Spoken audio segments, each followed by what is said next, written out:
Welcome to a new UVA Throws podcast episode. Today with us, we have one of my favorite athletes, Cait Mautz. She's the most resilient, most persistent, and the most goal-oriented athlete you will ever meet. She's an incredible person. She shared with us a little bit of her experience from college, things she's going to do later on, and she'll give you some advice on things she wished she knew before going into college. So, guys, check it out. One and only, Cait Mautz. All right, Cait Mautz, thank you very much for coming, Cait. You are one of the toughest athletes I ever coached. You went through some crazy injuries. You came back from them. You struggled and you thrived, and you experienced everything in sports twice and 3 times over. I wanted to tell us a little bit about how did you get into throwing in the first place? Throwing was. I was told to do it. It wasn't something that I went out and I was like, oh, I want to be a thrower. Like I grew up, I was a basketball player for like 12 years. Like my whole life, that was my sport. I loved it. I was like, I'm going to go to college. I'm going to be a basketball player. You have to pretty much start in like middle school. You playing basketball or posing for basketball? Oh yeah, the middle ball. This was my modeling days. Okay. Yeah. So I was a basketball player, and then it was middle school time, and I did AAU early on, and then it was just something that I wasn't going to be able to pursue during the summer and spring, summertime. So I decided I need to do track to stay in shape. So in middle school, what I did was I did every event. Like I ran, I was a sprinter, I threw, I was a jumper, I literally did everything. And then when I got to high school in 9th grade, my coach was her mind, she was more like, okay, if you throw, you throw, if you jump, you jump, and if you run, you run. Like it was more structured that way, okay. Which is kind of odd because it's track, but that's just how it was structured. So unfortunately, I wasn't able to do everything. So then I kind of like tried out each event. So I did each thing each day. And then when I got to throwing, I think it was shot was the event we were doing that day. And I threw shot, and my coach was like, whoa. All right, you're throwing. You're going to stay and throw. And I was like, I don't really want to throw. Yeah. So I didn't really like it. I kind of was just like, okay, like I have to do it. Because I just had this perception in my mind was that, because commonly when you're in high school, like it's not always the most athletic people throwing. It's kind of just, I want to do an event and I'm just going to go throw. So I was just like, I'm not really using my athleticism throwing, which is hilarious because now I realize you have to be super, super athletic to throw. So for probably my first 2 years of high school, I enjoyed it because I had friends doing it and I was good at it. So it was fun, but it wasn't like I wasn't super passionate about it and stuff like that. And then actually in the 11th grade, I actually quit track. I was like, I'm sick of this. I don't want to do it. I'm going to quit. So I decided it was this huge thing. So I was like, all right, like I'm going to quit. And then I was like, so nervous telling my coach. I was like, it's just not for me. Like, I can't do it. Like, I want to go play lacrosse with my friends. And they were just like, it's not you, it's me kind of thing. Yeah, exactly. It was just like, I can't do it. Like I don't feel athletic. I don't feel like I'm not running. Like, I just don't like it. And you would have thought like somebody died. Like I was called into the athletic department by the athletic director, the like head track coach, my throws coach, the head lacrosse coach, and they're like, Cait, what are you doing? Like, you can't quit. I was like, I can't do it. And my throws coach, because we had a really long and depth conversation about it, and he was like, if this is what you need to do, he's like, I understand. He's like, go do it. Because I want the Cait Mautz who comes back to me and says, okay, I tried something else. I really, like, I need to keep throwing. Like, he's like, that's the athlete I want. I don't want you to be forced here and not try, or not, because I'm my personality, like, I'll still try, but he's like, I want the athlete to come back to me. And then you really realize, like, all right, this is what I want to do. So after our big group meeting with the directors, they're like, okay, Cait, you can do both sports. So what I would do is I would do school, and then I would go to track practice from like 2:30 until like 4-ish. And then I'd go to lacrosse practice from like 4 to 6. And then I still had basketball. So some days I'd go basketball 6 to 9. It was insane. And then some days I had like meets and games. Like I don't know how I did it. And then like it got to a point where all of a sudden like track just started like clicking because I was getting like I was having so much fun, like playing a sport for fun. Like I was really, really thoroughly enjoying it. And then I was like learning javelin more, getting better at it. And then that started to be more fun because throwing, it's so frustrating. Like you kind of hit a plateau, and then all of a sudden you hit this big breakthrough and you're just like, you know, the heavens come down. You're like, oh my God, I figured it out. Yeah. And then it's so much more fun again. And it's just kind of that, it's such a love-hate thing a lot of the time. And then track I was having a great time because I was making it fun. Like I wasn't, because my problem is, you know, like I'll get too serious about it and I just need to learn, just be like, okay, it's okay. Just like, it's all right. Yeah. And then of course, like, you know, started recruiting process and everything, but that's a whole nother story. But yeah, it was such an odd start to throwing, but it was amazing. Now I love it and recommend people to do it, but it's definitely an odd start. It wasn't planned, like, from your end. Like this is, you know, from the beginning you wanted to do it. You kind of found your way. And I love the fact that you played so many sports. I would say that's a really, really good tool for all young athletes to find first what you're good at and then develop your skills too. Because like, you know, in throwing, you have to be an athlete, right? You think like, oh, like you said, you know, I have to just be strong, you know, or big. Mm-hmm. Far from that. You got to be a cat, right? Yeah, absolutely. Yeah, you really do. Cat, right? Really, you have to be fast, flexible, strong. Very, you know, dexterity has to be great. And you obviously, that's why you were, you know, one of our best throwers, because you are an amazing athlete. But why did you choose UVA? Like, I know why I would choose it. Why did you choose it? Yeah, I choose UVA because it had the best combination. So like the school, should I talk about like where I was first committed? We can talk. Yes, definitely. Yeah, we can talk about whatever you want to. That was like a weird. This is like Joe Rogan, just, you know. You're the next Joe Rogan. Joe Rogan. Yeah.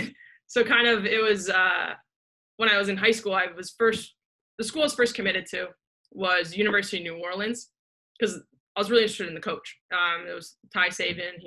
He was coaching at Texas. I think he's since stopped coaching, but at the time he was the U.S. women's national record holder, Kara Patterson was her Olympic coach. Or maiden name, I should say. So he was her coach. So I was initially committed to go there. And then it was about 2 weeks before I was supposed to fly down to New Orleans. So it was summer of 2013. I was supposed to start college fall 2013. And I get a message saying that he was going to the University of Texas.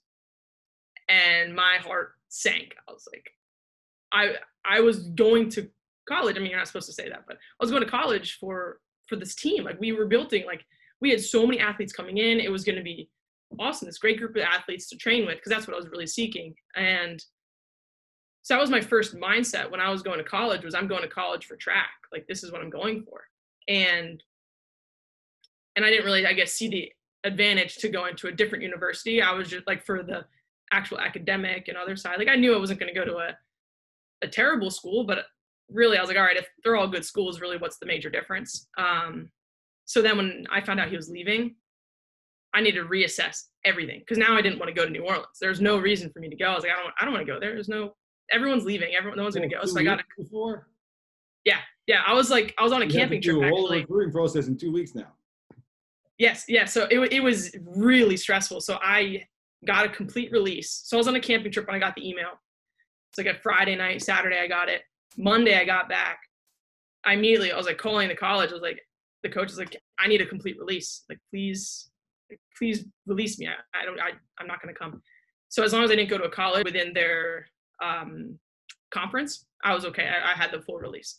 So I was granted my full release, and it was really weird because I had to sign like dropout forms. They're like, do you want to drop out of this college? I'm like, I guess so.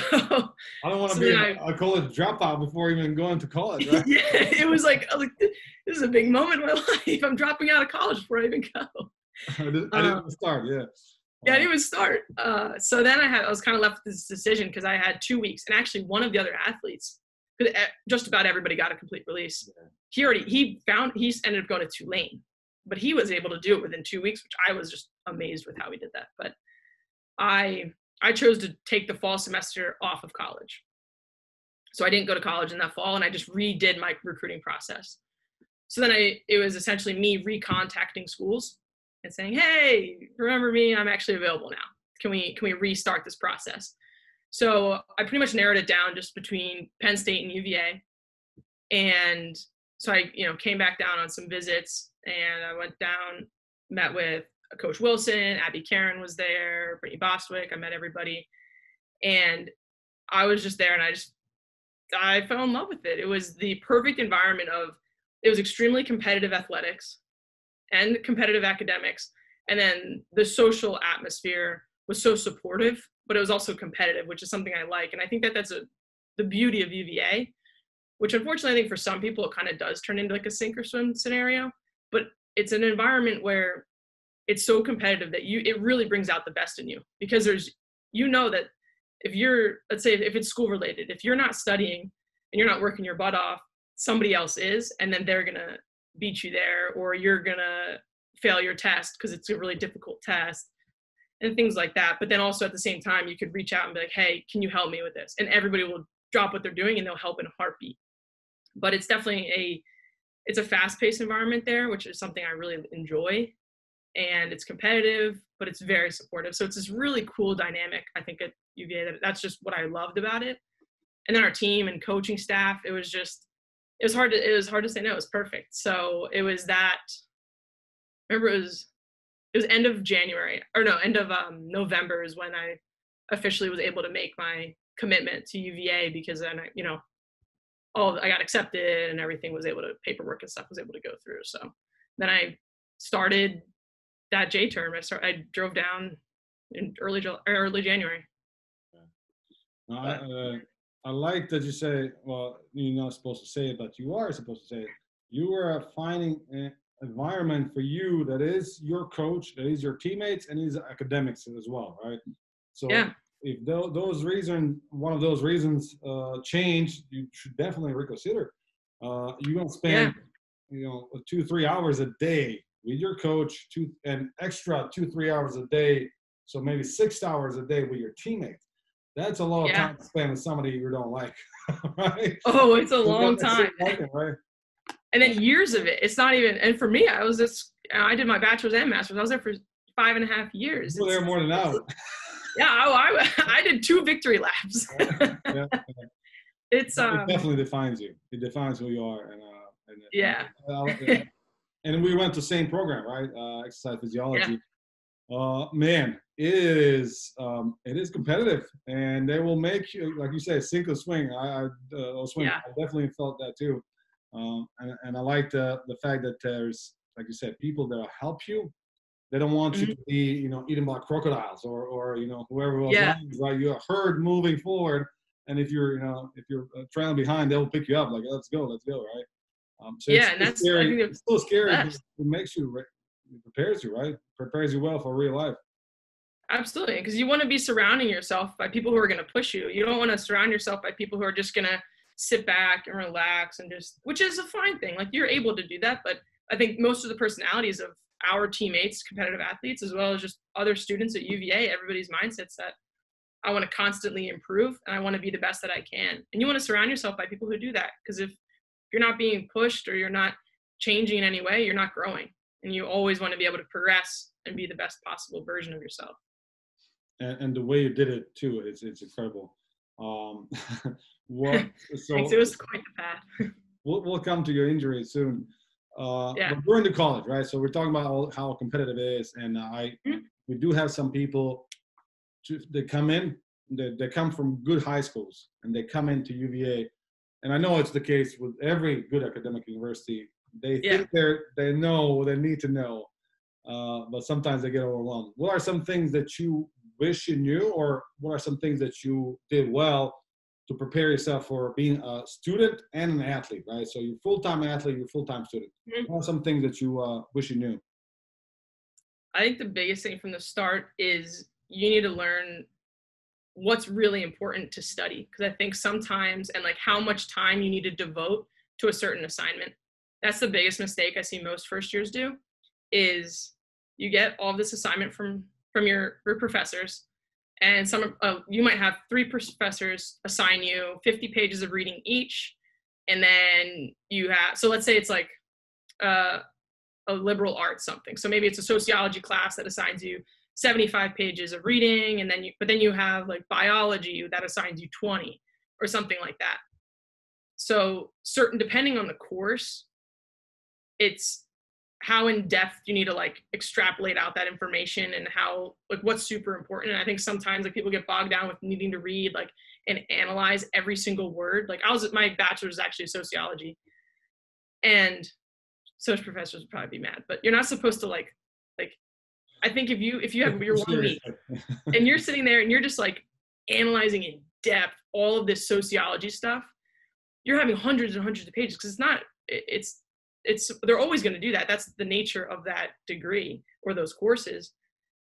But what it's a lot of writing heavy. It's not as much testing. So you don't need to, as long as you're grasping the main concepts, you don't need to be able to reiterate verbatim what the textbook says. But then if you're going into biology and it's a lot less text, but those you need to be able to apply the information, you need to be able to read that information much more in depth. So it's kind of like, I think you need to learn the balance at first, just to like what assignments truly need you to dedicate a significant amount of time, because that's going to be put on the exam, or you need to be able to reiterate that information, versus what is this, are you getting an assignment so you get more of a background knowledge, if that makes sense. Like sometimes I think people get bogged down and just, I need to read 400 pages of reading this week, but you don't actually need to read that in depth, all of that. I'd spend more time on like the harder courses, I guess, if that makes the most sense. But there's certain courses that really require more time than others. So I think it's just figuring out at first. I guess that. So basically find out what's the purpose of the reading, right? Is it to know the concept in general, or to memorize, every little detail, right? So and I think that's the biggest thing. Yeah, because that's where you waste so much time, is because if you're just sitting there, because then it gets to a point where you're just reading words, you're not knowing the information, you're just reading the words to read them. So I think that's number one, is figure out what the assignment actually is. Like, is this something that you can skim and just get the general concept, or do you need to really analyze it? I think that's number one. Number two, I'd say, would be time management, because that also, it plays into that, because you only have such limited time. Like, especially your first year, there's so many requirements. You have academic meetings, you need to meet weekly or bi-weekly with your academic advisors. That's like usually a 30-minute meeting that you have to do. You have study hall hours. Obviously, you have class, you have practice, you have lift, you have to go to the athletic training room, you have to go to office hours, you have to eat, you have to sleep. And of course, you need social life, because you need to be able to just relax and unwind with your friends. So there's so many areas that are really tugging and pulling on you, and they're demanding of your time. But when you're able to really sit down and like plan out your week, like I had a friend, I could never possibly do this. He literally mapped out like every hour of his day. And I was like, and that, I think he needed to do that to make himself like be able to make his time work. And then I think probably once he figured out his weekly schedules and what worked, then I think he dropped it off. But he would have time blocked out, class, study, go to dinner, he had it. It was pretty intense. But once you figure that process out, then you're able to really just be like, okay. Or like, and then when you do study, you're like, all right, I really only have 2 hours to study, because you can't study till 2 a.m. And most first years, if you talk to them, how much sleep did you get last night? 5, 4. Like, they just come out. I'm like, what are you doing? That you can sleep more than that. You definitely can, because it's so important, not only for track, but academics, your mental health. You need to be able to sleep, and you shouldn't sacrifice that. So I think just when you're studying, when you're doing stuff, be in the moment to do that. That's so important what you just said. And people, I think a lot of us underestimate mental health, and there's different ways to think about that, but it's really like your body, right? So if you're not sleeping, you're gonna hurt physically, right? So there's gonna be you can't recover. You'll risk injury, right? Same mentally, right? If you're straining yourself mentally, on sleeping, not sleeping as well, right? And everything else, stressing out, like your body, your brain will not be able to function well, right? So you want to rest, have the best muscles, right, that you can have, the best techniques, so you can perform, right? same thing with your brain. If you're not taking care of your mental health, stress on the brain, you're not going to remember things as well. You're not going to connect the concept as well. So you're going to hurt in school, and that's just like a domino effect. Everything else is going to suffer as well. That's really important. I wish I knew that as well my first couple of years in college. Yeah, because you're thinking, you're like, oh, that's the number one thing I can drop. Like 8 hours of my day, that's nonsense. I don't need 8. I mean, I can do 6, I can do 5. But then and then I think it's funny because so many people convince themselves that 4 hours of sleep is their like prime number. And I'm like Buselli, he's like, yeah, 4 hours, prime number. Like, he's like, I can do that. He's like, if I don't sleep, I just make it 4. I'm like, I think you should go. It just doesn't. It's not a prime number because over time it's not ideal. So I think just trying to get it and you're really not living up to your full potential, right? So you're not remembering as many things. There's research. I got to pull that out. We'll find later after this podcast. I'll check it out. There's been research on sleep deprivation and how quickly you can do a task when you're rested, and how quickly or how slow you can do it when you're not, right? Mm-hmm. You think you're saving time, but you're actually prolonging your time that you're going to do a task that you can do in 2 hours. It's going to take you 8 or never, because you just can't memorize, right? That's why sometimes, like, when you'd be like I remember in grad school, because you were in the program, but some of the assignments would be so time demanding, and you'd be so like deep into physiology and not understanding. So like, all right, let me sleep on it. Like, and I'll wake up really early. Like, I'll go to sleep now. I don't know, maybe it'd be midnight. And I'll be like, all right, I'll wake up at 6:30 and I'll finish the assignment then. So, because rather than me just not know the answer and not sleep, I would go to bed, and then I swear I'd be like mid sleeping and just be like norepinephrine, or like I would just like thinking of like dreaming of like these like hormones.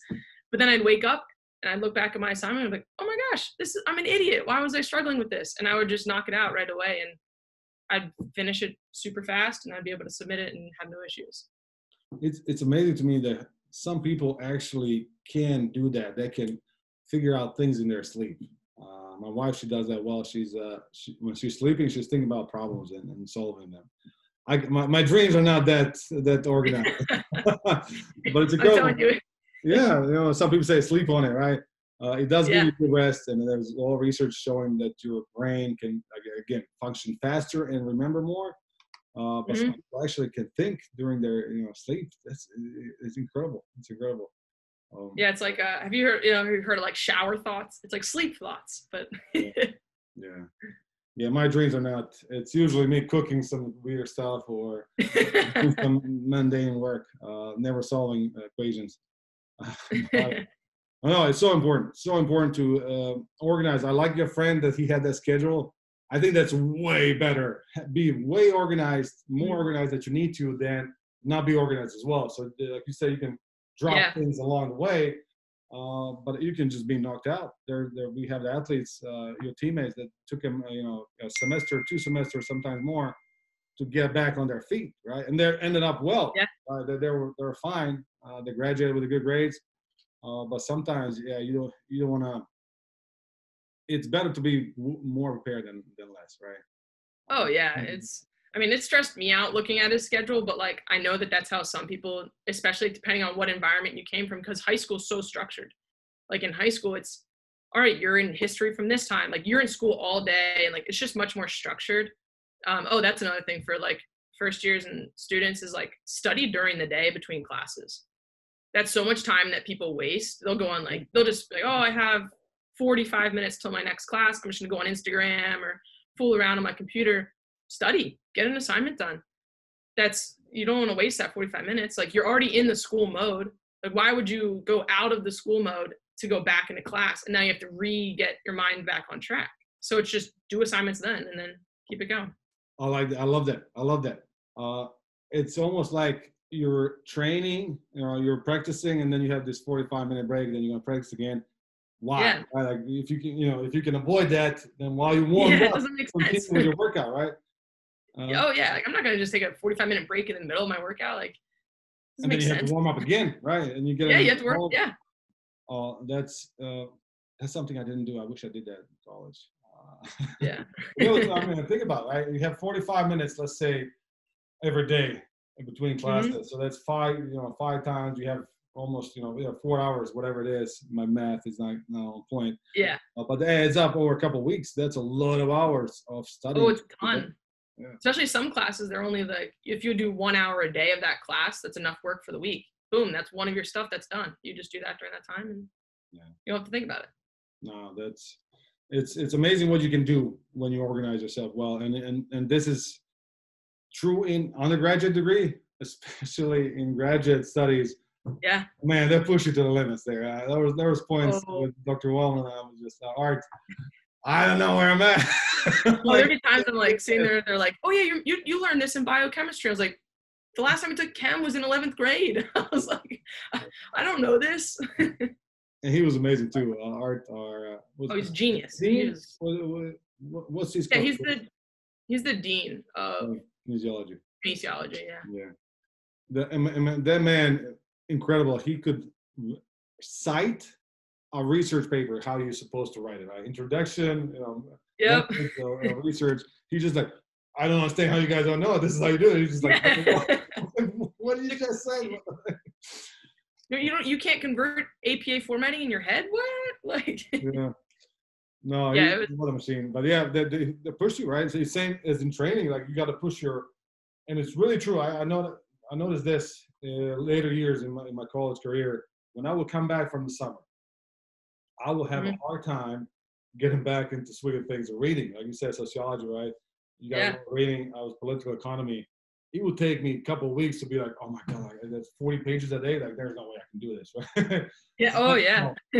You get back at it, and your brain really picks up. It's like a muscle. Have you felt that too? Like, more you push it, the more you're able to read. Yeah. And then. Yeah, absolutely. And it all just goes into training too. Like, I feel like sometimes, like if you've been in like off-season training, you're not training as much, like then it's when you get back into the swing of training, you're just like, oh my God, like how am I supposed to go to the training room and do this and that? And like, it just seems so much harder to get all the training stuff done and do everything you need. But once you're back in the swing of it, it's no problem. It's like second nature at that point.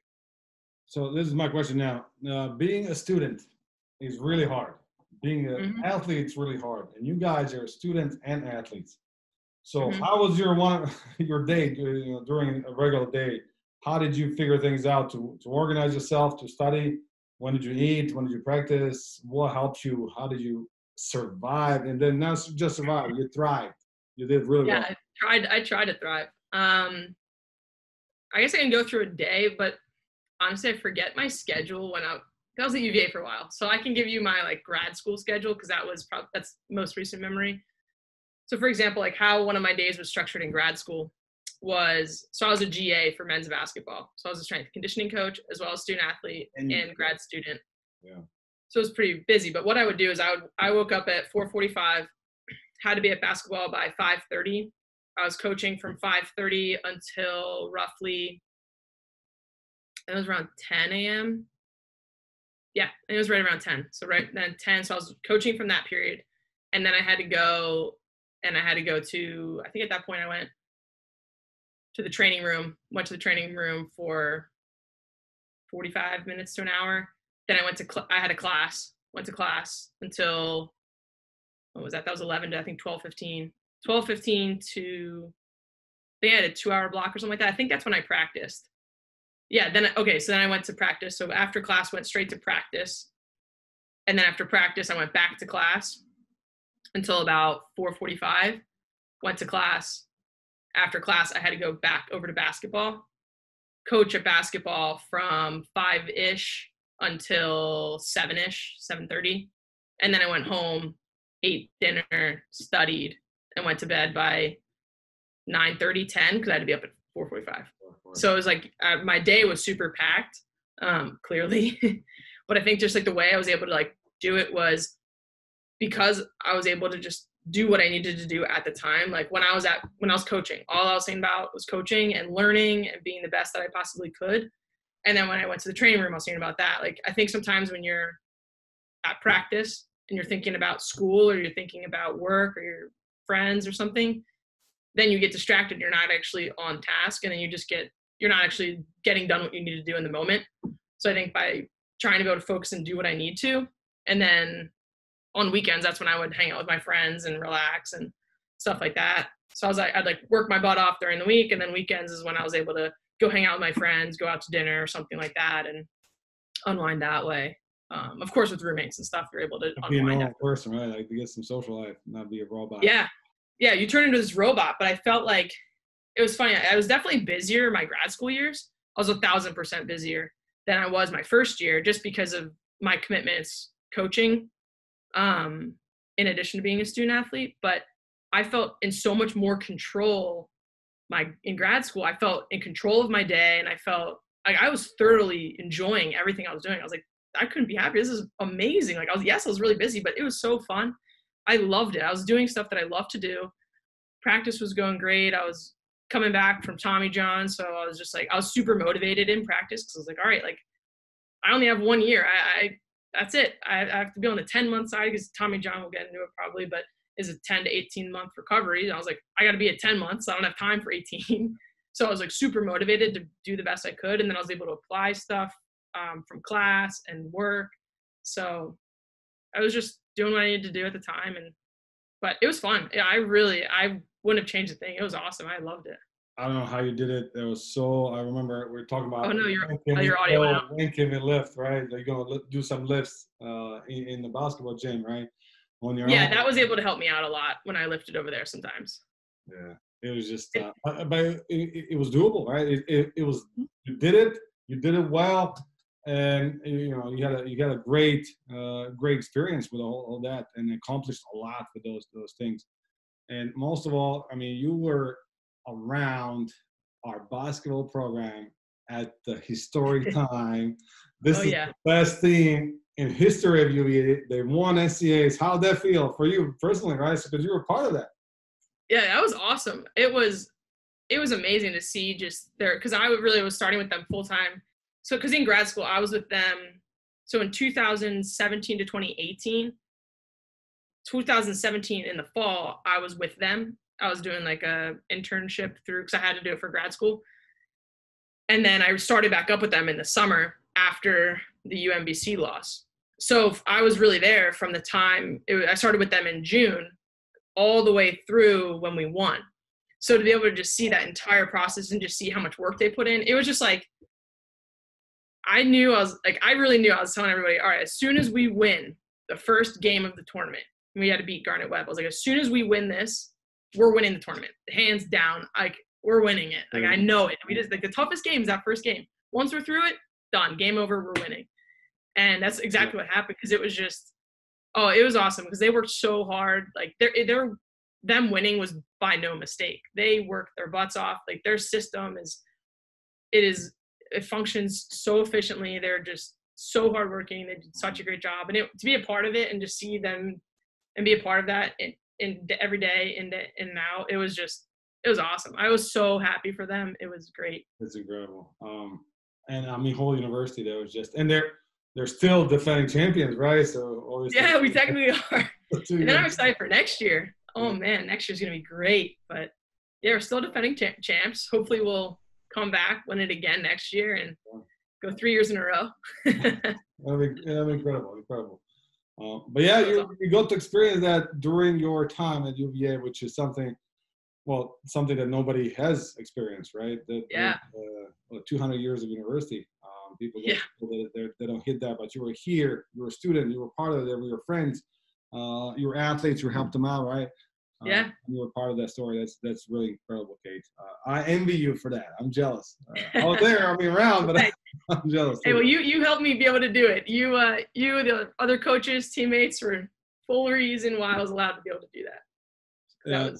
It was fun. And talk about teammates. So how important were your teammates to you? Right? In basketball, in sports that are team sports, I mean, that's a given, right? You need to have good teammates. You got to click with them. Yeah. You have to pass the ball. You got to receive the ball.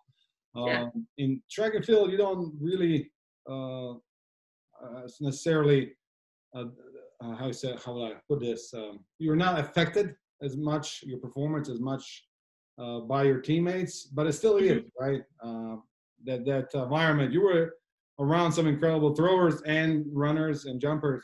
How was that experience for you, and how much did you benefit from that?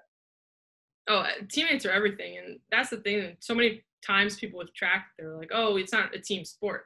It's individual. It just depends on you. Because it's not like me and Maria are holding the javelin together and we're launching it, as cute as that could be. We're not doing it together. But to be able to train with other people, and not even just other javelin throwers, not even just Maria, Ethan, Jesse, Buselli, not just them, but the shot putters, discus throwers, hammer, everybody just, they're working so hard, and to be around like elite athletes, like I was being around Philip, who's obviously he's our 2016 Olympian, training around him, training around Jordan, Pobo, around all these people who are very, very successful athletes, and to be with them in every day and just see them, their work ethic, it was inspiring. Because on days that you felt, all right, I can't push this, like I can't do it, it's not like on meet day somebody's going to sub in for you and then, oh, I got you, Cait, don't worry, I'll throw it for you today. It's still on you. Like it's at the end of the day, it's still on you. So your teammates, I think, in track are so important to be able to push you and get you to be able to accomplish what you need for that day when you're maybe not feeling it as much. Or on the reverse, if they're slacking or just not as excited to practice that day or not as ready for it, you're able to bring them up. So I think that be able to bring the best out in them that day, I think that's the best part about it. And just see how other people are working and see, okay, if they're like, if you're not doing well and you're hitting that plateau, it's like, okay, I don't know, what am I doing wrong? I'm lifting, I'm practicing, what's going on, but my shoulder's bothering me. Okay, well, if you look at Philip, for example, let's say he had an injury. I can't think of one right now, but let's say he had an injury and he was practicing lifting, but he was also getting rehab done on it to make the injury better. Oh, okay, maybe he's being really successful because he's also addressing that like nagging injury. Okay, you should do that too. So I think it's good from that aspect of things. If you're not progressing, you can look to your teammates and be like, okay, why are you doing so well? What could I also do? Oh, you're I don't know, you're sleeping 8 hours, and oh, I'm only sleeping 4. Okay, maybe I should sleep more. Like that kind of a thing, I think, is really helpful. But no, I'm still super close. Like I still talk, like our teammates, like we're, able to push each other on the track, but then we're also really like, I'm still friends. Like we still talk and hang out. Like Carter Green, she lives 15 minutes away. We were up in Philadelphia now, and she lives 15 minutes away. So we still hang out and talk to Pobo and Natse and everybody. We still get to chat, Ethan, just everybody we get to talk to, and still have Snapchat group chats that we talk in. And yeah, so we're still connected, and it's awesome knowing that a group of people who you train with for hours and hours and hours and spent significant amount of time with, we're still friends. It's not like, okay, after we left UVA, it was done. It's, I'll still stay friends with you for my life. So it's awesome. It's incredible how it affects you, right? So I always say this, and I tell you guys this very frequently, right? I'm jealous, again, being jealous. I'm the most jealous coach, right? Apparently, right? I'm of his athletes. I'm jealous. I'm not on a team with you guys, right? So I had incredible teams when I was in college, but what you guys had really, and really and truly, like Coach Wilson would say, right? Really and truly, you were guys the most amazing team. You were smart, and you still are smart, right? You're smart people, good people, great athletes with great working habits. It's really hard to be just, feel down all the time or not work as hard, not try your best when you have 20 people around you and they're all trying, right? And it could be the other way around, right? So if you have 20 people who are slackers, that don't want to work out, they're partying too much, it's easy to fall into that too, because you have that to compare yourself with, right? Oh, yeah. I'm not as bad, these guys are even, what it is to go out 4 times a week or whatever, right? So it can push you up, and it can also tear you down. It's so important. Absolutely. And to be a part of a group that was just, we had the expectations within our group of what do we set our standard of. I felt like we really had like an unspoken standard of like excellence, I guess, of like, all right, we're all going to be amazing. And it was so cool to be a part of it. And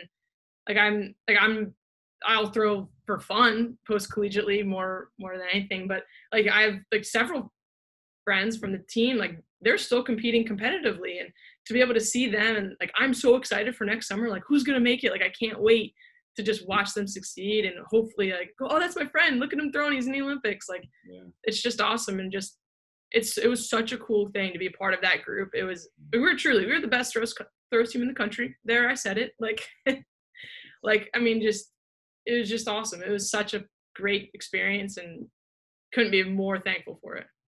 And you were definitely a big part of that too. You scored on our conference so many times, and coming back from all the injuries that you did, you were still able to do that. How difficult was that? You had 3 surgeries. You had a knee and I had 3. The third one was after I graduated because I got hurt. It was right before regionals. I got hurt last year. So how hard was that for you? So we love athletes there. We are all afraid of injuries, right? And injuries, almost 100% time, almost 99.9%, you will get injured in your career because you're pushing your body to the limit, right? Oh yeah. How did you deal with that? It's not an easy pill to swallow, right? When you're so good, and then and you're like, oh, coach, I think I heard something. This is it. I was like, that was not right. My elbow. I cannot believe that you didn't hurt. I would cry like a baby if that happened to me. You guys listening, Cait, she had a UCL broke, right? Yeah, I completely tore my UCL. I think it was actually like strained at the top and then just completely tore.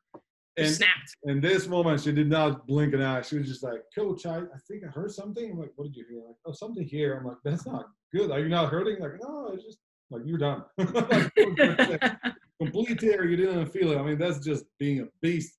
But how was that process of, again, this is your second now injury, going back to treatments and then surgery. How did you cope with that mentally? It was hard. But I think the way I got through how I got through all of my injuries was just like, I always thought of myself as, I guess, like I believed in myself a lot. I really did. I thought that I never reached my true potential as an athlete. Like, I think I truly could throw extremely far. Like, I really do. And having that like strong belief in myself that, hey, I really can throw that far. And like, yeah, I got injured, but all right, that's fine. It's just like, as soon as you get back, you'll throw further. Like, there's a reason you got this and it's going to be okay. I just have I guess I'm stubborn, and I just always felt that way. But just really like, it was hard. Like, it was not easy, but so each time I got injured, I was just like, okay, like, you have to do this. This is how you're going to get better and get back for next season. So you can hit a PR, you can throw further than X number of athletes, and you'll make it to nationals, and that's what you're going to do. And it was just, I always had this expectation of myself that I would be really good and I'd throw as far as I possibly could. So having that expectation, it wasn't that, like, when I went to the training room, it wasn't like, oh, I don't, like, yeah, there's days I was like, I don't want to go, but I had to go. So it never was a question of, oh, I might just not go today. There was never a question of, can you go or can you not? It was always, you have to go. And if you don't want to go, suck it up because you have to go. It was never the option of, oh, I'm not going to go. It was that I had to, because this is what I need to do. And always just, I think really just at the, like, what really like summed it up was just like my ability just to continually come back was that I was so motivated by myself. So intrinsically, I was so motivated that I can throw further, and just, I haven't done it yet, but this is going to be my year. So then, like, after I got injured, I was like, okay, this really sucks. But other throwers, they've come back. They hit Tommy John, and then they came back, and they were super strong. So if you do everything you can come back too. So, like, seeing other athletes like Maria, like, she had Tommy John, I'm like, okay, well, she went in the training room, she did this, and she healed great. Like, you do that too.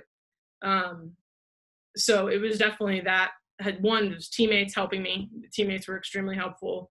You were very, very supportive, and like, it's okay, it's just another thing, but you'll get by, you'll get through it. So the support from others was extremely helpful. I can't even express that enough. And then just tell myself, okay, other people believe in you. You have to believe in yourself. Like, you got to get through it. And then, like, after certain timestamps of seeing, like, oh, like, this treatment thing's kind of working. Like, maybe there's something to it. And then you see it working and you're feeling good. And yeah, I mean, of course, injuries, they suck. They're never fun when it happens, especially like that season. I was doing really, really well.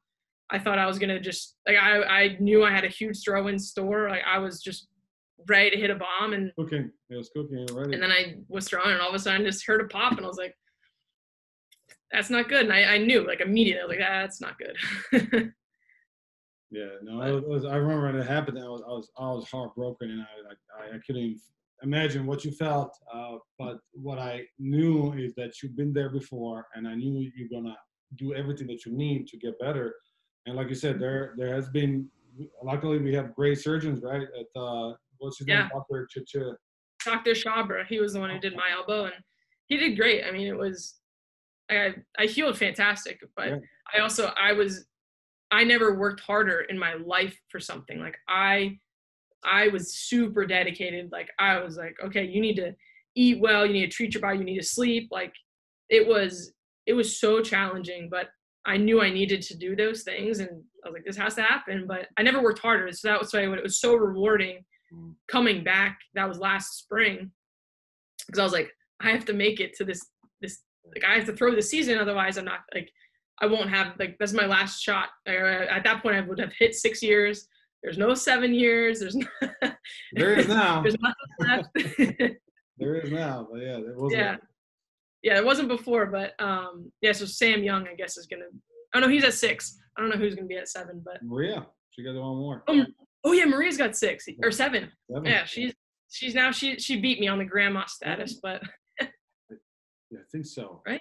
Maybe. Yeah. I don't know. Either way, we've both been in NCAA a long time. It can be done, but no, it was incredible that you were able to come back. But I think the most important thing during injuries is how you deal with them, right? So how you do that is going to determine a lot of things. How you do in your life. You're going to be. There's only so many athletes in track that they can dedicate their whole lives to be an athlete, right? So somebody like Philip, right? He's doing well. Mm-hmm. Even he needs to throw a couple of feet further to secure enough living to do that for the rest of their life, right? So somebody, come on, he's the world champion. Basically, you have to be a world champion so track can be your life, right? Yes. Track teaches you well. What I found out from you guys watching you and seeing athletes in the past is how you deal with those 4 or 5 years, 6 years in college. When you are an athlete, when that's your job, and you have school. If you successfully do all the steps, the outcome doesn't even matter. In one way, it's you're going to be a champion, you're going to be a record holder. It matters that you did those steps, and you're healthy now with your elbow, right? It's better. Elbows. But what you do is you make those habits, and those habits will follow you for the rest of your life. Because if this is how you did it in college, when you had people that helped you around, right? When you have some resources. Now, when life hits you, right? If you have challenges with that, life is going to be really hard. Life is going to be. You have another 80 years to live outside being college student or athlete, right? So that's so reflective of how your life is going to be. And then, going through surgeries, I mean, you go to sleep and you hope, when you wake up, it's going to be fine. That's a scary thing to do in any age, right? When you do that at that age, man, life becomes much easier. Life is going to be tough, but it's going to be much easier to deal with some things later on. That's all part of you guys. You guys did an incredible job in doing that and bouncing back. Thank you. Yeah, it was hard, but it was, I think, one thing, like, for any current athlete who gets injured is, like, if you can put some of the rehab process in and be around your teammates, that is so helpful, because I think sometimes if you're always constantly in the training room, you feel really removed from your group, because you're like, I'm missing out on lift, I'm missing out on practice, like, and you really miss the camaraderie. But I think for current athletes, if you're injured, go to practice and do your band exercises, or try to do some rehab stuff at the track and if you're in the weight room, like, there's still stuff you can do. Like, okay, when I injured my elbow, safety bar squat. Right. Like, you can still lift. Like, there's still things you can do, but there's just modifications you have to do, and you can still be around your teammates. Like, don't let an injury make you think, oh, I can't work out. Okay, well, if you hurt your elbow, you have legs, right? Like, okay, you can squat. There's so many, you can do band walk. There's so much stuff you can do. If you hurt your arms, you can do stuff with your legs. So or your legs, you can do stuff upper body. So I think it's super important to still exercise and challenge yourself when you're injured. Just obviously use the limb that isn't injured. And of course within safe realms, but like that is so important. If you just feel like a blob and you're just doing PT exercises and that's all you're doing, you're not going to progress. You're not going to feel good about yourself. You're not going to feel ready to compete, because then when your elbow is ready, well, you're so out of shape. It doesn't matter. You're healed because you're not in throwing shape. You're not even remotely close. Yeah. So I think that that's a really important thing too, is be around your teammates doing your rehab exercises, and then do some workouts that you can, because you can always work out. There's just modifications you have to do. I love how you look at those things. That's a very mature way to think of it, because there's actually no other way. Like, you have to immerse yourself completely in rehab, and like you said, go out and check it out, your teammates, be part of the team. Yeah. You will be back. You will be back, right? Yeah. And when you're back, you want to be ready. You don't want to start over, right? Yeah, absolutely. There's so many things you can do too. Lower body, your other hand, and we talked about this. We set ourselves very high goals, and I think it's incredible that you did make it to the first round NCAAs with everything, right? So you had a surgery, you had to come back. I almost wish it happened the year before.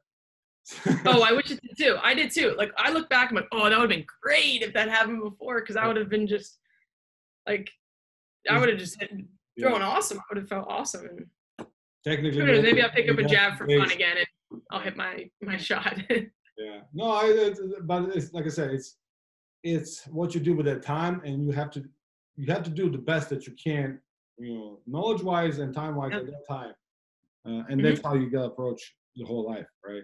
Oh, absolutely. I think you guys all did such a great jobs in doing those things, conquering daily tasks, right? Being better every day in every way, right? Just if you're not, it's just a waste of time, and the time is the only thing that you cannot bring back, right? Yeah. Health. If you get injury, you can get a surgery. If you lose a car, if you lose a house, you can work hard to get another house, right? As people always say about time, man, you can't take that back. No, so use it wisely, because you want to look back and be like, oh, I'm so happy I did that, and I really do. I look back on my years at UVA, I was like, I wouldn't change it. I had great coaches, great teammates, great friends, great experiences. I wouldn't have changed it. I wouldn't have. You have to use your time and enjoy it. That's the big thing, is enjoy it. Don't just become a robot of, oh, my life is hard because I'm a student athlete. Okay, well, there's 600 other student athletes. Their lives are hard. You can also enjoy it. You're not the only person. There's other people struggling, but find somebody, talk to someone, or if you're having a hard time doing time management or whatever, but it'll be fine. Find a healthy balance, right? Healthy balance. Oh yeah. Mm-hmm. Did you have any pre-meets traditions, I guess, or some routines that sometimes people have their whole routine before the meet? Did you have any? What was your pre-meet routine? I was always struggling with that. So for Maria, she had this, she would eat, what was it, a Snickers bar and then a Red Bull before every single meet. And I was like, how on earth do you eat that and then you compete? But it worked for her, and that's her thing, and it worked great for her. But for me, I was always trying to find my routine, but I guess my routine would be at a certain point, I'd go warm up by myself. I'd put music on, but then they got depending on the meet, they were super, super strict where you could have music and not. It just depended on if the track had an extra warm up area, a separate area where you could do that versus where you were. But I always like that, just to be able to really focus, think about the meet. I would go on my phone, and I had some I would watch videos of other throwers who were super good. If there was something I was working on, I remember there was a video you had sent me, and it was of this one thrower and her release, because I always struggled with the trajectory of the jab, how it would release, and just the one video, it highlighted it great. So I would watch her do it, but then I would also go back and I'd see a video of myself in a practice that I did it well, because you don't want to just watch videos of other athletes doing it, because your brain's going to process okay, that's what I'm supposed to do. But if you're able to then see yourself do it, now, okay, I can do it. It's not just they can do it and that's what I want to do. It's I can do it and I have done it.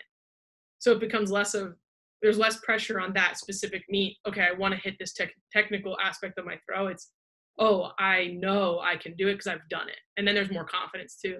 So I do that, and then I would just always had coffee. I would try to like pump as much caffeine in, try to, I would have some kind of coffee, but Yeah.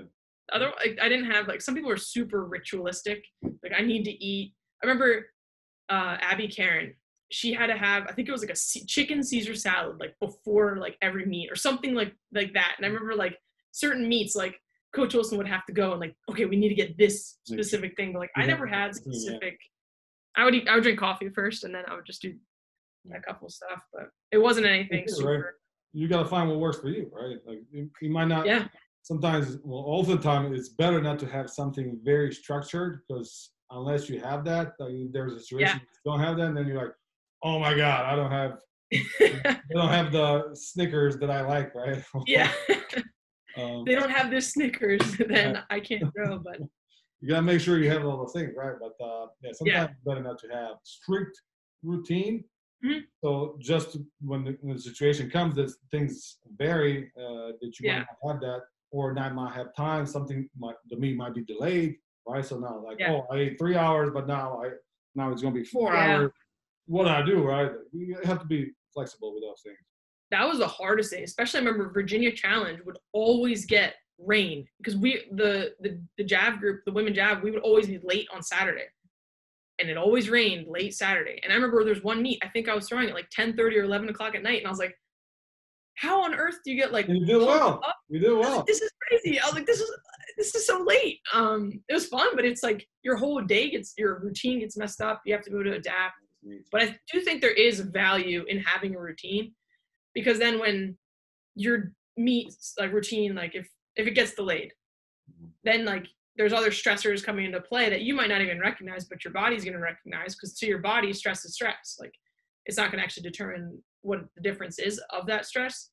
So if you're able to recenter yourself with your routine before you throw, I think that's going to put you in a good mind-body state to be able to go and compete.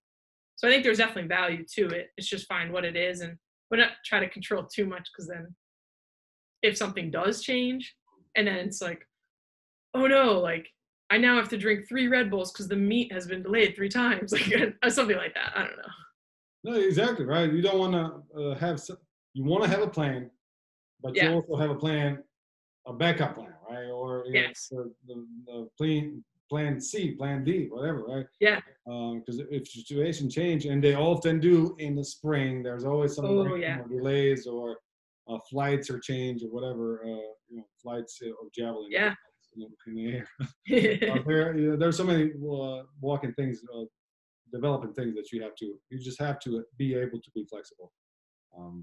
So what was your worst meet that you threw at? Some worst conditions. Is it high school or in college? What was it? I'd still say to this date, my worst conditions I threw in was probably in high school.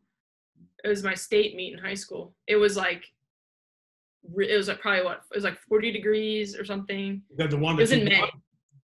I won. Yeah, I ended up winning the meet, but I won states. It was sweet, but it was like I still think that was the worst conditions, because it was like, I think it was like 40 degrees, had like 40 mile an hour winds. What? Where was it? Shippensburg University. It was May 2013, so it was my senior year of high school, and it was crazy winds, and the winds were like crosswind. It was like coming from the front, but then it was also crosswind. So you'd throw, and then it would like shoot the Jav down and out of the sector. It was like horrible winds, and it was freezing, and it was like raining.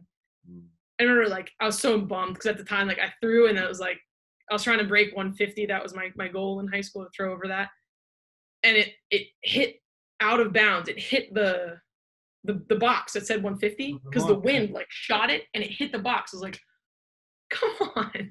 So, it was terrible, but I ended up winning. But it was horrible conditions. It was brutal. But in college, I'm trying to think. You threw in rain? Well, obviously the worst meet. Definitely threw in rain. There was one meet that it was cold and raining, but I think the men threw, but I think they ended up canceling the women. It was a weird meet. We had like 2 in a row. We had a Friday and a Saturday one. I don't remember when it was, but my years kind of like I get confused, which here's what happened. But it was weird. It was a Friday and a Saturday meet. And like some people could throw twice. Like you could like shot putters, it was great because you could do both. And I want to say Saturday the weather started to get bad, but I think the women got canceled, or like you told me not to throw, something like that. But one meet that it was crazy conditions, and apparently you throw well in horrible conditions. You won the state meet, and then Miami you threw really far. That wind was just horrible. Oh yeah, that was bad. That was bad. And then Kentucky. Throw, there were 30 meters, and then you have 47. Yeah. Do you remember it was Kentucky, it was the regional meet, when the first 2 flights, it was like horrible rain, like ridiculous. And the first 2 flights, it was ridiculous rain. Actually, that was probably close to the worst I've ever thrown in, besides the cold, but the rain, the wind. And then the third flight, which was like 4 hours later, was like beautiful, no wind. That just wasn't fair. No, it's not fair because you were in that terrible flight, and then it's the whole system of that meeting has to change because you were not in the same conditions. It wasn't even remotely close. You guys threw in horrible conditions, and you have it's like a different meet, and then how do you compete to get to nationals in 2 different? I'm not sure how they can fix that, but that was not fair. That might have been my worst conditions, that Kentucky meet. That was really bad. I was looking at it like, how do you fight this? It's a huge headwind, and it was just, you can't pierce through it. It's 600 grams. You just can't. Then the weather changes, and it was tailwind. I'm like, this is just insane. Their weather was beautiful. It could not have been better. And I was just like, that sucks. But I don't really know how they could even structure a meet differently. With so many, right? With I'm not even sure how they would do that, but they used to have 4 regions. So they will have 24 people per region, all right? And then so there were some ways automatic qualifiers used to work in the past. They're changing. They're trying to figure out how to organize that meet. And then you get 3 throws, right? That's also that's a tough thing too. But yeah, you guys still did really well. You were ready for the fight to do the best that you can at that meet. I always knew I was ready. Yeah, I want to ask you about for UVA, somebody like me who were never a freshman or undergraduate student. How's that experience? So you live in a dorm, and where did you live for the first year? I lived in Coffin, which I think is still there. Like if you're going to dorms and you see like O Hill, and you look up just the little courtyard, it's the building you see right there. It's between, what is it, Tuttle and Shannon. Okay. It's between, I think. It's next to Woody. Yeah, okay. Yeah, it's next to Woody. Yeah, I lived in Coffin. So that was good. That's very convenient. So you go to the dining hall and all your classes are there. It was pretty close to classes and bus stops and stuff. So how did you go around finding apartments after that? So not every college is the same, right? So just have campus with dining with undergraduate rooming, I guess. Some dorms, right? Some don't have ability to live off grounds. How did you find apartments or off grounds? How's that process goes? Yeah, so typically, UVA is super early. You actually need to like sign a lease by October to get anything good, which is crazy because for first years, you're at school for a month and a half and you have to sign a lease with people. And a lot happens that first year. Like you might sign a lease and then you get to the next year and you're like, I have to live with you for another year. That's all right. Here we go. So I found my first apartment. As I mentioned, I came to UVA in January. So people already had their apartments. So you were I just lucked out. There was 2 field hockey players, Katie and Megan Kelly. They were twins. And a diver. Her name was Katie Warburg. They ended up just needing a third roommate. I guess, I don't know if they had somebody and it fell through. I have literally no clue. But I just got connected and somebody was like, hey, they need a roommate. And they're actually from Pennsylvania. The twins were. They need a roommate. Okay, sign me up. Like I didn't even, I guess I probably met them first would be my guess, but I honestly might have just signed the lease, just be like, you're athletes, you must be cool. I've probably seen you in the dining hall, right? Yeah. So I lived with them, and it worked out great. I mean, we got along super well. And then afterwards, because in my dorm, there was several athletes in my hall, on like my wing of the hall, and I became best friends with 2 volleyball players. And so then I lived with them my 3rd year, because we were, of course, wanting to live with each other that 2nd year, but obviously with the way roommates work and apartments, we couldn't live together. But we moved in together that 3rd year. So I actually still talk to one of them, Haley Cole. Like, I still talk to her very frequently. She's still one of my best friends. But yeah, some from there was just like living with teammates and friends. I did move every year. I don't recommend it. It was awful, but yeah, like I lived on Wirtland Street for 3 of my years. I lived with Carter at one point. I lived with Maya, she was triple jumper for people who don't know. Trying to think of other track people. I lived with Bridget Guy last year. Yeah, I lived with a bunch of people. I lived with field hockey, volleyball, track, swimming, diving. Yeah, I had a broad range. Lacrosse. And most athletes at UVA do. And how awesome is that you get to, so this is what I didn't have in 3 universities that I was, I guess. You don't have a dining hall like JPJ that you are having dinner with all the athletes. I think what is really special about UVA that you guys from different sports hang out very frequently, right? Usually track with track, football with football, swimming, you guys are all hanging out. You have 700 friends, right?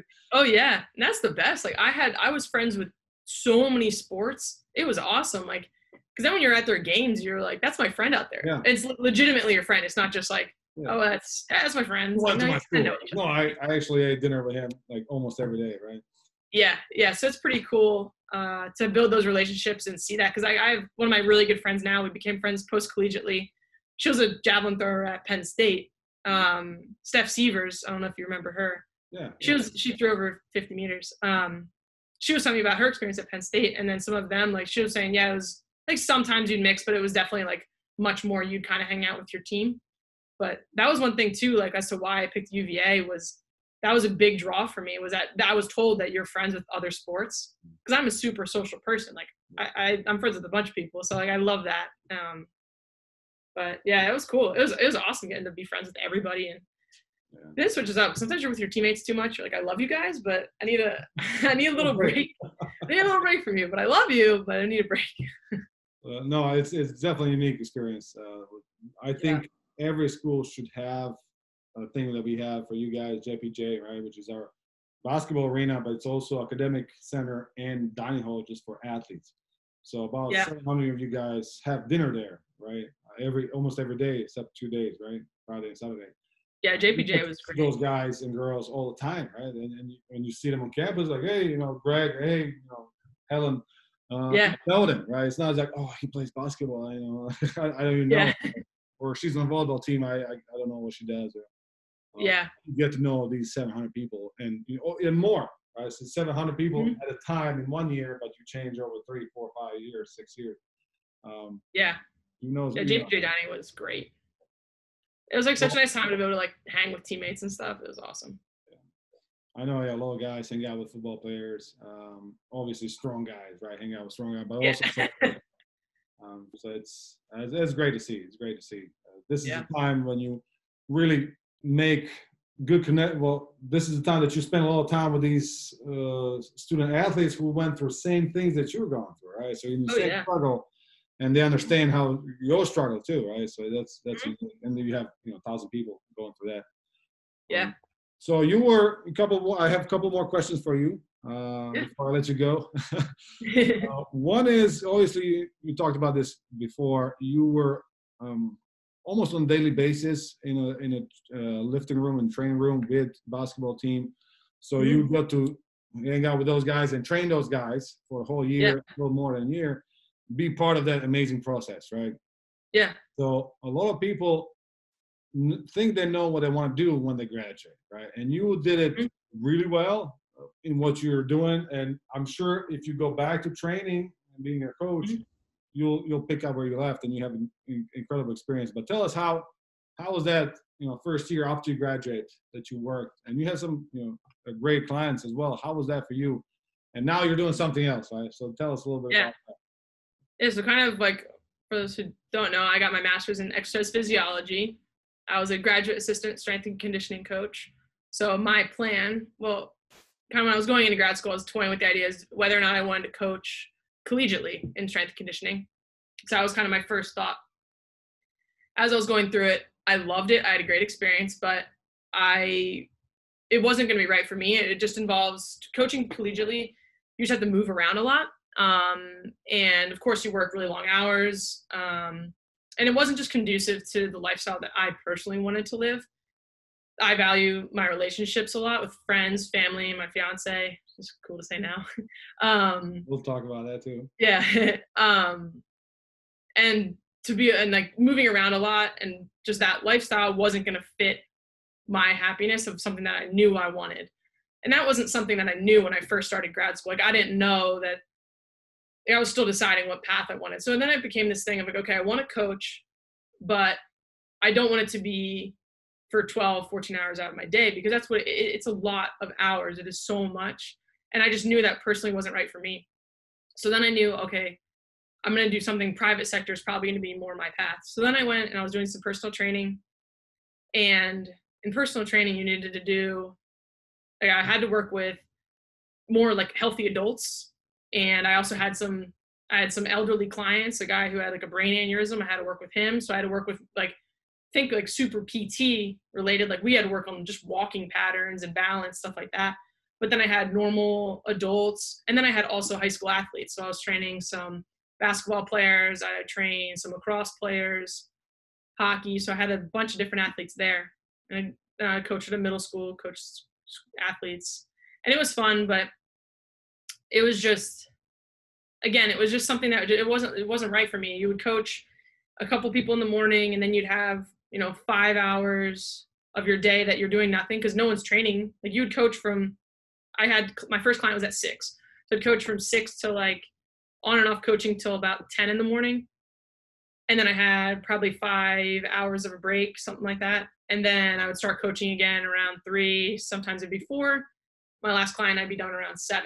So I'd be out of my house it was still 12 hours, but I'm sitting there looking at my day. I'm like, this was why I wasn't doing collegiate coaching, because I didn't want to be coaching for 12 hours, 14 hours of my day. Because then I'd get home and I'd have maybe 2 hours, and then I'd have to go to bed again. And it just wasn't for me. I wasn't super happy doing it. And the clients I'm mostly interested in is I love coaching athletes. Like that's what I'm passionate about. But unfortunately, you have to pay bills. You have to be able to live. So you need to be able to coach people who are non-athletes too, to be able to do that. So I was a director of sports performance at a gym for a little bit too. It was a new gym, so it was a startup. So it wasn't super packed when I started. But that was really cool. I loved it because I got to work with athletes again. But it was the hours from like 1 until 8 or 9 o'clock at night.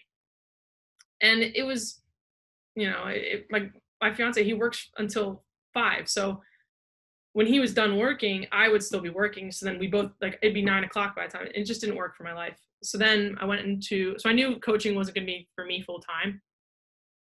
And so then I got a job as a project manager. So just switched fields entirely. So now I'm a project manager, and it's for a liquid manufacturing company, which sounds like super dorky. It's like, what is that? You just make like soaps and super exciting stuff, like, soaps, hand sanitizer, that kind of stuff. But I really like it. It's super dynamic. I have to be able to manage a ton of tasks at a time. I make real decisions. So it's kind of all of those aspects of coaching, and like it's all these transferable skills, because to coach, you need to be able to manage. You're managing tons of athletes. You need to watch their form. You need to make sure doing things are correct. You need to adapt the plan. Oh, okay, like little Jimmy, he's hurt today. Okay, he can't do that. Now you got to do this. You got to be able to adapt. You need to be able to change. So there's like, think on your toes. There's always problems. So those skills easily transferred over. Like I've been working here now for about 4 months, and like I think I'm picking up on it really quickly, and I'm doing well. So all of those skills I learned previously really helped me now. Like I wouldn't be doing what I am right now. Like I'm doing well because of those experiences, and I don't regret it. But something I'm looking forward to that I do want, because I definitely see myself coaching, but just not full time. So I'd love to be able to build my own like small business and be able to coach youth athletes. So, youth being maybe 10 to 18 years old, like something middle school and high school. And even I could do some kids from college, home on breaks. So I'm passionate about that. And I would love, that's an area that is really missing. You see athletes get to college, they don't know how to move appropriately, like their movement competency and the quality of their movements, their motor control is horrible. And they get to college and now they're behind the ball and they can't be doing these more difficult lifts, and they're not going to be getting powerful because they need to get strong and they need to be able to learn to move. So it's just this big issue. I think that if I could develop something, be able to work with athletes after school, on weekends, and help them grow and be the best they can, I think that would really be fulfilling for me, and I would love to do that. Because I worked really hard to be a coach, and I love it. I know a lot about it, but just more as like I think just with athletes I'd like. Yeah, and who's the coach in a company, right? So it's CEO, it's the manager, right? So all these things that you're doing, all these professions require interaction with people, right? And it's different people with different kind of skills that you need to make into a project, right? Into a team, into a play, into a game. So it's we talked about this just before we started recording. It's how important it is to do as much as you can, find different things in life that you think you like, and that you kind of know that you can go in that direction, try them, do the best that you can in that. And even if you don't end up doing that, those skills are not wasted. You are, like you just said, right? Like you work with people, you coach people from all ages, all different goals. You manage their workouts, you manage their preparation, you manage the preparation of the gym, right? So it's all and you work with the basketball team, the workouts around their schedule, right? So it's all these moving parts that you have done that almost every job requires, right? It helped me so much, and like I love coaching to this day. Like I still create programs for people. Like I'm still programming. I still read stuff. Like I still have my CSCS. I'm gonna renew it. I'm still going to maintain those things. And it's just like, so it transferred super easily to my current position. But then it's also like, I am passionate about it. It's not going to just disappear from my life. I'm going to integrate it in. It's just obviously with Corona now, it's a little bit challenging, but I think that's something that people get so locked into is like, oh, my major was this. I have a job in this major. It doesn't really matter. It's what is your skills? And like, I think people you need to focus on what's going to make you happy and like, successful to the point of where you want it. Like, what do you define success as, and how are you gonna live your life? So exactly. Not being afraid to try those things and try your best at it. And along the way, you're gonna learn some incredible things. You're gonna meet some incredible people who will help you and who you can help too. They're gonna be grateful. You're gonna how awesome is to make somebody's life better, right? To train somebody, somebody reach their goals. It's incredible. It's awesome. Yeah. And if you meet some people along the way, it's even better, right? So as you have, right, you chose UVA and your whole life changed in direction that you didn't know. You came to UVA after almost going somewhere else. You met some incredible people, right? And you met your fiance now. Yeah, I did. UVA gave me 2 degrees and a husband. I can't guarantee everyone will, but no, amazing. And you guys are the best couple out there. Booz is an incredible athlete that I was privileged to coach for a couple of years as well. He is such a hard worker, as yourself. Yeah, and you guys are power couple. That's just that's it. Thank you. You're gonna do some great things. And I remember I saw you guys a couple of weeks ago, or a month ago now. And I almost joked with Booz, right? Because you guys have been dating for a while now. Yeah. And it was a nice day. You guys are at Talon. And I almost joked. I'm like, Booz, are you going to propose today? Look at this wonderful day, right? Yeah. I'm so happy I didn't say that. I would ruin it. And I was like, maybe he did plan to do this. Let me just shut the heck up. I'll just do it tomorrow now. And then you guys texted me. That was awesome. So, now, how, project manager, now you got to manage this whole wedding. Yeah. Pandemic. So what you guys playing? you gonna postpone some things? We're gonna see. Like, we started to look into like venues because kind of I think, obviously I've never done this before, but I'm pretty sure, like, I think my plan of attack is the biggest thing is like, we're going to like find like a venue. Cause we're also going to get married in a church. So it's kind of nice. So we live in the Philadelphia suburb right now, like Conshohocken. It's pretty close to Philly. So we kind of have like a church here that we go to. And then we got one from my hometown, which isn't too far. Okay. So we're kind of like going to find venues within those, using those as the base of like radius. So like, okay, we'll find somewhere within, 10 miles of each, and then we'll just pick a venue. And after we pick, we'll look at what dates are available. But because of Corona, a lot of like, I think 2020 weddings are going to be pushed to 2021. So I'd like to get married next September, but if there's no dates available, then we'd probably have to push it. But it depends on the virus too. Like, if it's still bad and like, there's a risk of it being delayed, I think we would just push it. But yeah, I don't know. We're like really in just the general planning. It's really hard to plan events right now. Really tough. Yeah, I told you my cousin, she had to postpone her wedding to next year, May, right? So it was supposed to be in August, but it's a whole nother mess. But hopefully we'll have vaccine by then, right? So I hope so. Hopefully it's set by then, but yeah, it's gonna be tough. We have Bridget and James's wedding this weekend. That's right. Yeah. Yeah. So a lot of weddings on UVA. You guys are you keep in touch with your friends, and you make opportunities for us to get together too. We just have big. We're the reason for reunions. Yes. Cait, thank you so much. Thank you so much. It was really, I told you this so many times, it was an honor to be your coach. You're an incredible athlete. I learned so much from you.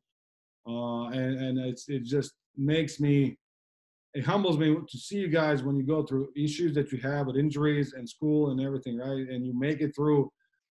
It just gives me hope that I can do my things as well, too, right? And it gives a great example for your teammates. I'm just happy to be here, right? You guys I'm your coach, but I'm just happy to be around you guys to learn so much.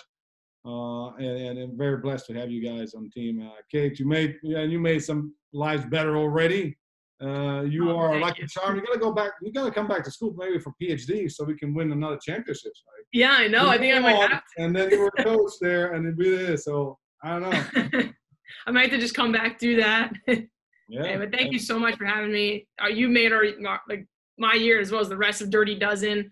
Our whole time was just incredible because of you. So thank you so much for everything you do for us. It was for everybody who's looking at you coming to UVA, come for Coach Merrick. He's the best. Yeah, you got great teammates too. Yeah. Thank you. Good food. Thank you very much. Thank you, Cait. We'll talk more. Take care. All right. Thank you.